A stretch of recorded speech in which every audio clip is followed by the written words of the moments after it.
ਦੀਪਕ ਜੀ, ਗੱਲਬਾਤ ਦਾ ਸਿਲਸਿਲਾ ਸ਼ੁਰੂ ਕਰਦੇ ਹਾਂ। ਆਮ ਆਦਮੀ ਪਾਰਟੀ ਵਾਲੇ ਜਿਨ੍ਹਾਂ ਨੇ ਇਹ ਕਹਿ ਕੇ ਸੱਤਾ ਦੇ ਵਿੱਚ ਆਏ ਸੀਗੇ ਵੀ ਅਸੀਂ ਨਸ਼ਾ ਰਹਿਣ ਨਹੀਂ ਦੇਣਾ, ਨਸ਼ੇ ਦੇ ਵਿਰੁੱਧ ਮੁਹਿੰਮਾਂ ਜਿਹੜੀਆਂ ਕਈ ਤਰੀਕੇ ਦੀਆਂ ਚਲਾਈਆਂ, ਪ੍ਰਹਾਰ ਜਿਹੜੇ ਉਹਨਾਂ ਨੇ ਬੜੇ ਕੀਤੇ, ਪਰ ਇਵੈਂਚੁਅਲੀ ਇਹ ਦੇਖਿਆ ਗਿਆ ਆ ਵੀ ਇਹਨਾਂ ਦੇ ਆਪਣੇ ਹੀ ਬੰਦੇ ਇਹੋ ਜਿਹੀਆਂ ਚੀਜ਼ਾਂ ਦੇ ਵਿੱਚ ਆਪ ਫਸਦੇ ਨੇ, ਫੜੇ ਜਾਂਦੇ ਨੇ। ਹੁਣ ਆਪ ਦੀ ਸਰਪੰਚੀ ਫੇਰ ਦਾਗੀ ਹੋਈ ਆ, 4 ਕਿਲੋ ਹੈਰੋਇਨ ਫੜੀ ਗਈ।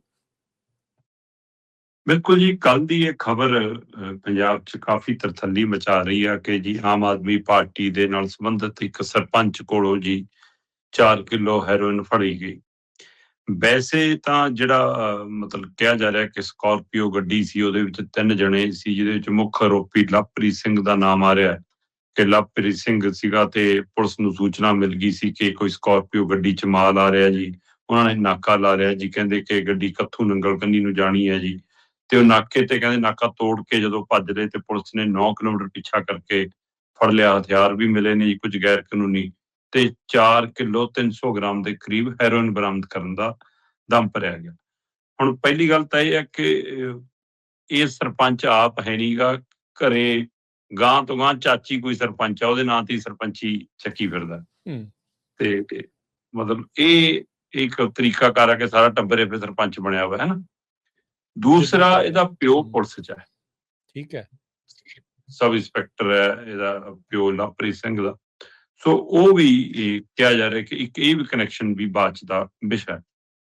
ਪਰ ਜੇ ਇਕੱਲੀ ਇਸੇ ਤਾਕਤ ਦੇ ਹਿਸਾਬ ਨਾਲ ਸਮਝਣਾ ਹੋਵੇ ਪੁਲਿਸ ਚਾਹੇ ਸਰਪੰਚੀ ਦੇ ਹਿਸਾਬ ਨਾਲ, ਤਦ ਨਹੀਂ ਗੱਲ ਬਣਦੀ। ਗੱਲ ਇਹ ਬਣਦੀ ਹੈ ਕਿ ਇਹ ਪਹਿਲਾਂ ਹੋਰ ਪਾਰਟੀਆਂ ਦੇ ਨੇੜੇ ਰਹੇ ਤੇ ਹੁਣ ਅੱਜ ਕੱਲ ਸੱਤਾਧਾਰੀ ਪਾਰਟੀ ਦੇ ਨੇੜੇ ਮੰਨੇ ਜਾਂਦੇ ਨੇ ਜੀ। ਕਾਰਨ ਇਹ ਹੈ ਕਿ ਜਿਹੜੇ 2 ਨੰਬਰ ਦਾ ਧੰਦਾ ਕਰਦੇ ਨੇ ਉਹਨਾਂ ਦੀ ਇਹ ਫਿਤਰਤ ਨੋਟ ਕਰਨ ਵਾਲੀ ਹੁੰਦੀ ਹੈ ਕਿ ਉਹ ਸਮੇਂ ਦੇ ਬਹਿਣ ਨਾਲ ਹਵਾ ਦੇ ਰੁੱਖ ਦੇ ਹਿਸਾਬ ਨਾਲ ਚੱਲਦੇ ਆ ਜੀ। ਜਿਹਦੀ ਹਵਾ ਵਗਦੀ ਹੈ ਉਹਦੇ ਨਾਲ ਆ ਜਾਂਦੇ ਨੇ। ਮੁੱਖ ਮੰਤਰੀ ਭਗਵੰਤ ਮਾਨ ਹੋਰੀ ਅਕਸਰ ਅੱਜ ਕੱਲ ਸਟੇਜਾਂ ਤੋਂ ਇਹ ਗੱਲ ਜ਼ਿਕਰ ਕਰਦੇ ਨੇ ਕਿ ਬਈ ਉਹਨਾਂ ਦੀਆਂ ਤਾਂ ਗੱਡੀਆਂ 'ਚ ਚਿੱਟਾ ਢੋਇਆ ਜਾਂਦਾ ਸੀ, ਉਹਨਾਂ ਦੀਆਂ ਗੱਡੀਆਂ 'ਚ ਸਵਾਰ ਹੁੰਦੇ ਸੀ ਚਿੱਟੇ ਵਾਲੇ। ਮਤਲਬ ਆਪਾਂ ਬਖਸ਼ਣੇ ਨਹੀਂ ਗਏ ਨਾ, ਆਪਾਂ ਐ ਕਰਨੇ। ਤੇ ਅੱਜ ਜਿਹੜੇ ਫੜੇ ਜਾ ਰਹੇ ਨੇ ਉਹ ਤੁਹਾਡੀ ਪਾਰਟੀ ਨਾਲ ਤਾਲੁਕਾਤ ਰੱਖਦੇ ਨੇ, ਤੁਹਾਡੇ ਪਾਰਟੀ ਦੇ ਲੀਡਰਾਂ ਨਾਲ ਤਾਲੁਕਾਤ ਰੱਖਦੇ ਨੇ। ਉਹ ਤਸਵੀਰਾਂ, ਉਹ ਜਨਤਕ ਸਮਾਗਮਾਂ 'ਚ ਆਉਣਾ ਜਾਣਾ, ਉਹਨਾਂ ਨਾਲ ਫੋਟੋਆਂ, ਫਿਰ ਇਹ ਉਹਨਾਂ ਦੀਆਂ ਗੱਡੀਆਂ 'ਚ ਚੜ੍ਹਨਾ ਉਤਰਨਾ, ਫਿਰ ਇਹ ਸਾਰਾ ਕੀ ਹੈ ਜੀ? ਫਿਰ ਹੁਣ ਇਹਦਾ ਜਵਾਬ ਕੌਣ ਦੇਗਾ? ਸਵਾਲ ਪਿਛਲੇ ਦਿਨਾਂ 'ਚ ਇੱਕ ਕੋਲੋਂ 5 ਕਿਲੋ ਫੜ ਹੋ ਗਈ, ਹੁਣ ਇਹਦੇ ਕੋਲੋਂ 4 ਕਿਲੋ ਤੋਂ ਉੱਪਰ ਫੜ ਹੋ ਗਈ। ਹੁਣ ਇਹਦਾ ਮਤਲਬ ਉਹ ਤਾਂ ਹੈ ਨਹੀਂ ਜਿਹੜੇ ਅੰਦਰ ਦਿੱਤੇ ਨੇ। ਅੰਦਰ ਤਾਂ ਕਹਿੰਦੇ ਅਸੀਂ ਸੈਂਕੜੇ ਦਿੱਤੇ ਆ ਜੀ ਤਸਕਰ। ਹੁਣ ਜਿਹੜੇ ਅੰਦਰ ਦਿੱਤੇ ਆ ਉਹਨਾਂ ਚੋਂ 90% ਉਹ ਹੈ ਜਿਨ੍ਹਾਂ ਕੋਲ ਪੁੜੀਆਂ ਮਿਲੀਆਂ ਨੇ। ਮਤਲਬ ਪੁੜੀ ਦਾ ਮਤਲਬ ਜਾਂ ਤਾਂ ਉਹ ਛੋਟਾ ਮੋਟਾ ਸਪਲਾਇਰ ਹੈ ਜਾਂ ਉਹ ਆਦੀ ਹੈ। ਹੁਣ ਜਿਹਦੇ ਕੋਲੋਂ ਮਿਲੇ ਕਿਲੋਆਂ 'ਚ ਰਹੀ ਹੈ, ਕੀ ਦਮ ਇੱਕ ਸਰਪੰਚ ਦਾ ਇੰਨਾ ਦਮ ਹੋ ਗਿਆ ਕਿ ਉਹ ਪੰਜਾਬ ਦਾ ਇੱਕ ਇਲਾਕੇ ਦਾ ਸਪਲਾਇਰ ਬਣ ਜਾਵੇ, ਕਿਲੋਆਂ 'ਚ ਮਾਲ ਚੱਕੀ ਫਿਰ ਜਿਹਦੀ ਅੰਤਰਰਾਸ਼ਟਰੀ ਬਾਜ਼ਾਰ 'ਚ ਕਰੋੜਾਂ 'ਚ ਕੀਮਤ ਹੋਵੇ? ਦੇਖੋ, ਉਹ ਕੱਲਾ ਆਪਣੇ ਦਮ ਤੇ ਕਰ ਰਿਹਾ। ਫਿਰ ਜਾਂ ਉਸ ਨੂੰ ਸਿਸਟਮ ਦਾ, ਪ੍ਰਸ਼ਾਸਨ ਦਾ, ਤੰਤਰ ਦਾ, ਸੱਤਾ ਦਾ ਕਿਹਦਾ ਸਮਰਥਨ? ਪਹਿਲੀ ਜਵਾਬ ਦਿੱਤਾ ਹੈ। ਦੂਸਰਾ, ਤੁਸੀਂ ਯੁੱਧ ਨਸ਼ਿਆਂ ਵਿਰੁੱਧ ਛੇੜਿਆ ਹੋਇਆ।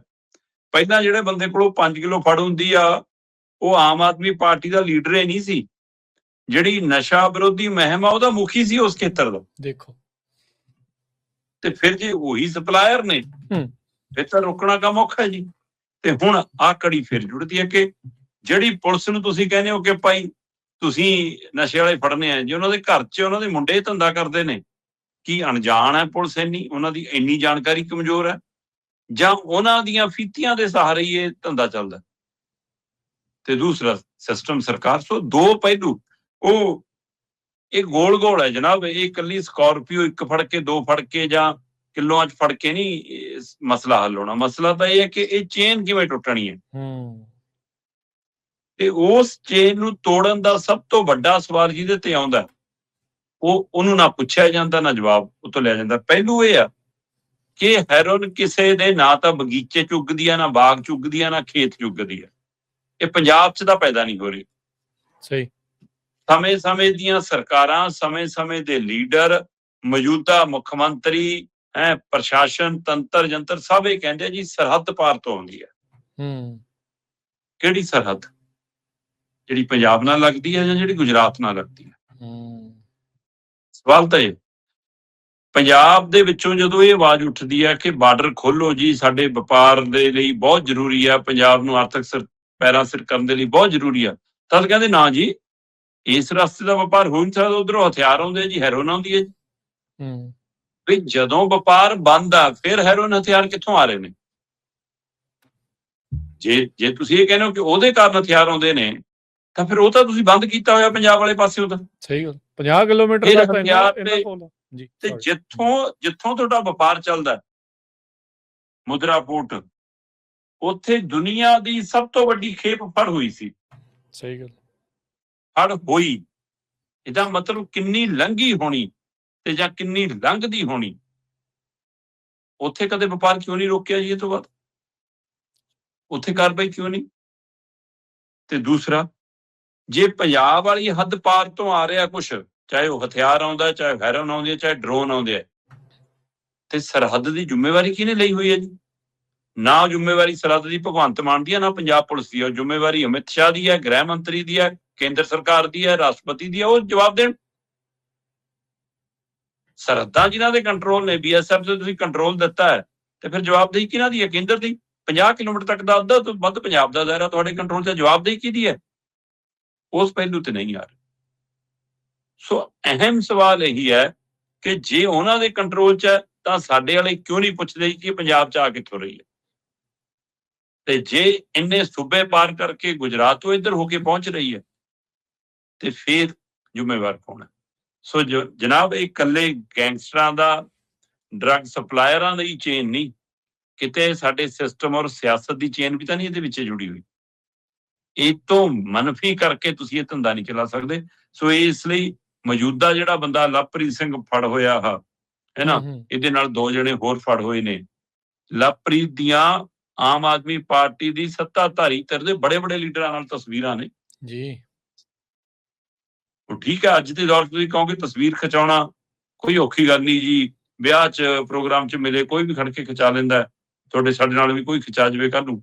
ਸਵਾਲ ਉਹ ਨਹੀਂਗਾ, ਸਵਾਲ ਇਹ ਹੈ ਕਿ ਤੁਹਾਡੀ ਨੇੜਤਾ, ਤੁਸੀਂ ਉਸ ਪਾਰਟੀ ਦੇ ਇੰਚਾਰਜਾਂ ਦੇ ਖਾਸਮ ਖਾਸ ਹੋ, ਤੁਸੀਂ ਉਸ ਦੇ MLAਆਂ ਦੇ, ਆਪਣੇ ਇਲਾਕਿਆਂ ਦੇ ਲੀਡਰਾਂ ਦੇ ਖਾਸਮ ਖਾਸ ਹੋ, ਉਸ ਪਾਰਟੀ ਨੂੰ ਜੁਆਇਨ ਕੀਤਾ ਹੋਇਆ, ਉਸ ਪਾਰਟੀ ਨਾਲ ਤੁਹਾਡਾ ਤਾਲੁਕਾਤ ਹੈ, ਫਿਰ ਇਹਦਾ ਜਵਾਬ ਕੌਣ ਦਊਗਾ?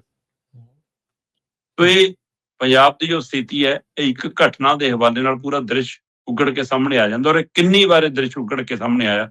ਪਰ ਸਾਡਾ ਸਿਸਟਮ ਤੇ ਸਰਕਾਰਾਂ ਇੰਨੀਆਂ ਬੇਸ਼ਰਮ ਨੇ, ਉਹ ਆਪਣੀ ਜ਼ਿੰਮੇਵਾਰੀ ਲੈਂਦੀਆਂ, ਦੂਜਿਆਂ ਦੇ ਉੱਤੇ ਹੀ ਜ਼ਿੰਮੇਵਾਰੀ ਸਿੱਟਣੀ ਆਉਂਦੀ। ਚੁਟਕਲੇ ਸੁਣ ਲਓ ਇਹਨਾਂ ਤੋਂ, ਬਸ ਇਦਾਂ ਦੀਆਂ ਇੱਕ ਦੂਜੇ ਦੇ ਉੱਤੇ ਤੌਹਮਤਾਂ ਲਾ ਲਓ। ਇਹ ਇਹਨਾਂ ਤੋਂ ਜਿੰਨਾ ਮਰਜ਼ੀ ਕਰਾ ਲਓ, ਇਹ 24 ਘੰਟੇ ਇਹਨਾਂ ਚੀਜ਼ਾਂ ਦੇ ਉੱਤੇ ਬੋਲ ਸਕਦੇ, ਕਰ ਸਕਦੇ ਆ। ਪਰ ਜਦੋਂ ਲੋਕ ਮੁੱਦਿਆਂ ਦੀ ਗੱਲ ਆਉਂਦੀ ਆ, ਇਹਨਾਂ ਚੀਜ਼ਾਂ ਦੀ ਗੱਲ ਆਉਂਦੀ ਆ, ਫਿਰ ਕਹਿੰਦੇ ਵੀ ਸਾਨੂੰ ਸਵਾਲ ਨਾ ਕੋਈ ਪੁੱਛ ਲਵੇ, ਇਹ ਕਿੱਦਾਂ ਹੋ ਸਕਦਾ? ਬਿਲਕੁਲ ਸਹੀ ਗੱਲ ਆ ਵੀ ਇਹਨਾਂ ਦੇ ਆਸ਼ੀਰਵਾਦ ਤੋਂ ਬਗੈਰ ਜਾਂ ਕਹਿ ਲਓ ਵੀ ਇਹ ਅਣਜਾਣ ਤਾਂ ਨਹੀਂ ਹੋ ਸਕਦੇ। ਓਬਵੀਅਸਲੀ ਇਹਨਾਂ ਦੇ ਸਿਰ ਤੇ ਹੱਥ ਰੱਖਿਆ ਹੀ ਇਦਾਂ ਦੇ ਕੰਮ ਹੁੰਦੇ ਆ।